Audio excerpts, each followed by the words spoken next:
20 years I've lived here.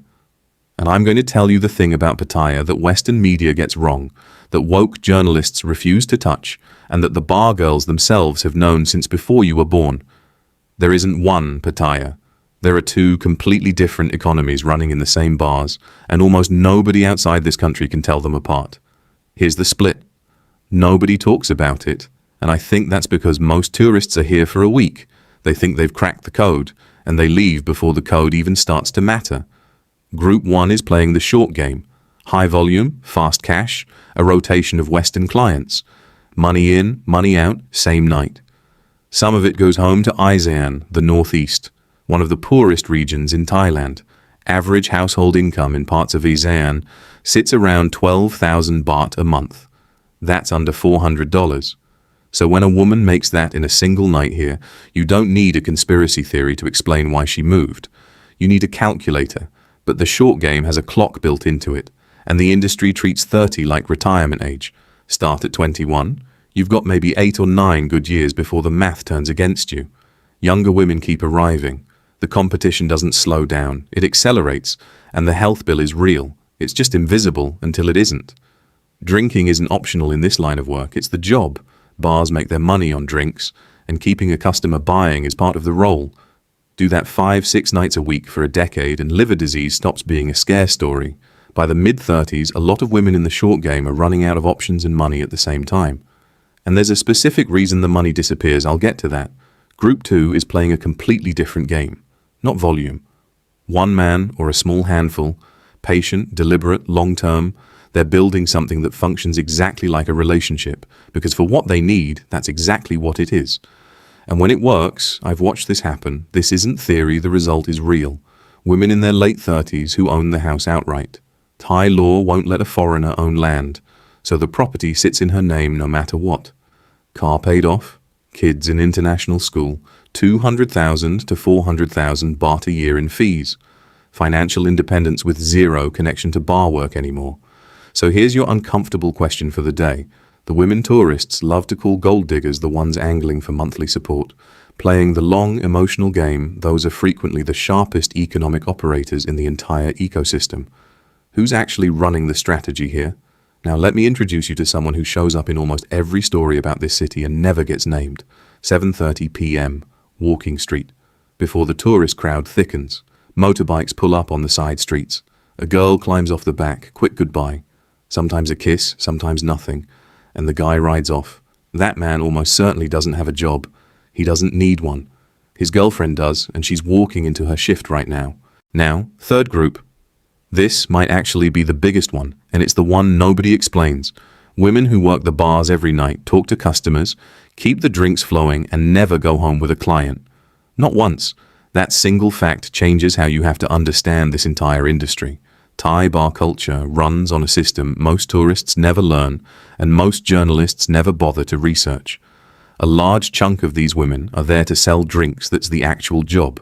Sit with the customer, keep the mood up, keep the orders coming. Every drink is a commission, and in some bars that commission is the bulk of the income. Bar makes money, she makes money, customer gets company. Nobody's going anywhere.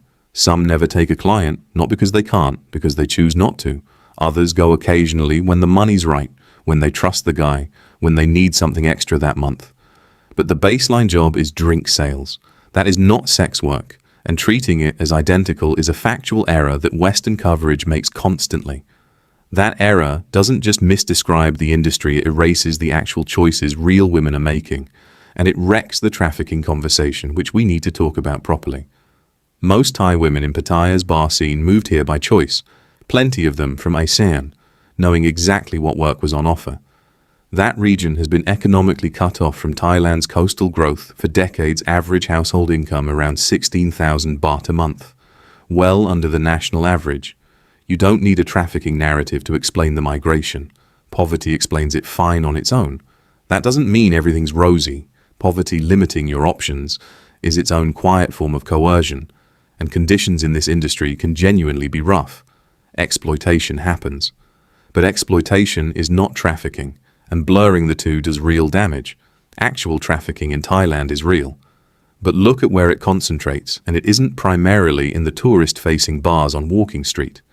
It's more likely in venues off the strip, certain massage parlors, karaoke bars serving local clientele. And the people most at risk usually aren't Thai nationals, they're migrants from Myanmar, Laos, Cambodia, crossing borders with far fewer protections. Lump a Thai woman who moved to Pattaya for economic reasons, together with a trafficked Burmese migrant in a closed-door venue, and you don't help either of them. You erase one and misrepresent the other, and you send anti-trafficking resources to the wrong address. And here's what genuinely bothers me.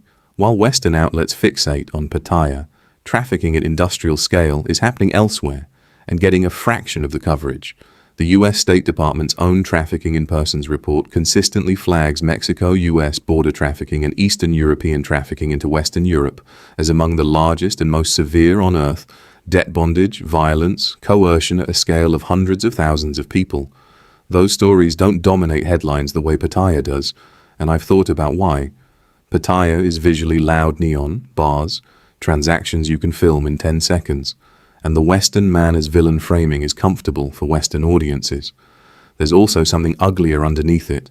The victims of Eastern European trafficking are largely white women from places like Romania, Ukraine, Moldova, and that reality seems to generate less outrage than Thai women who chose to move to a beach city for work. I'm not saying that to provoke. I'm saying it because the inconsistency is real, and it tells you something about what's actually being protected versus what's just being ignored. Thai academics have made this point directly. Researchers in Southeast Asian gender studies, Ara Wilson among them, have argued that Western anti-trafficking NGOs operating in Thailand often import assumptions that don't fit, treat Thai women as incapable of making their own decisions, and end up reproducing a colonial dynamic where Western organizations claim to understand a woman's life better than she does. Some Thai sex worker advocacy groups have pushed back hard against rescue operations that never bothered asking the women what they actually wanted. That's an uncomfortable thing to sit with. It doesn't mean trafficking isn't real. It means the fix isn't always what it looks like from a plane window. Now let's flip it, because we've spent this whole video dissecting the women, and almost none of it asking honest questions about the men. Who's actually here buying this? Not a rhetorical question. It's not one type of guy. A lot of them are older, divorced, from countries where dating past 50 has gone genuinely brutal. UK, Germany, US, Australia.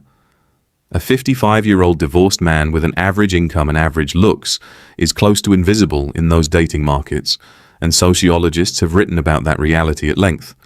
Pattaya offers something his home country stopped offering a decade ago. Some of these men have social anxiety, disabilities, autism spectrum traits that make Western dating culture feel like an obstacle course. Some are in dead marriages who haven't felt warmth from another person in years. Some are just lonely in a way Western society has no real infrastructure for. And yes, there's a smaller group of genuinely predatory men who target vulnerability on purpose and cause real harm. Treating that minority as representative of everyone here is the exact same analytical mistake as treating every bar worker as a trafficking victim. Plenty of bar girls are doing well, especially with an overseas sponsor sending money monthly, which raises the uncomfortable question. A guy sends 20,000 baht a month, about $650 to a woman he met in Pattaya. She calls daily, remembers details, asks about his health, listens, gives him attention, companionship, a reason to get up in the morning. Easy to write that off as fake because money's involved. But the time is real, the conversation is real, the connection he feels is real. She's providing a service, it just happens to be emotional instead of physical. So is that arrangement genuinely different from any other form of paid companionship?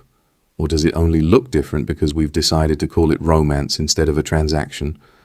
After all of that, who do you think is more misunderstood by outsiders? The bar girls or the men who come here looking for them? Drop it in the comments. I'll see you in the next one.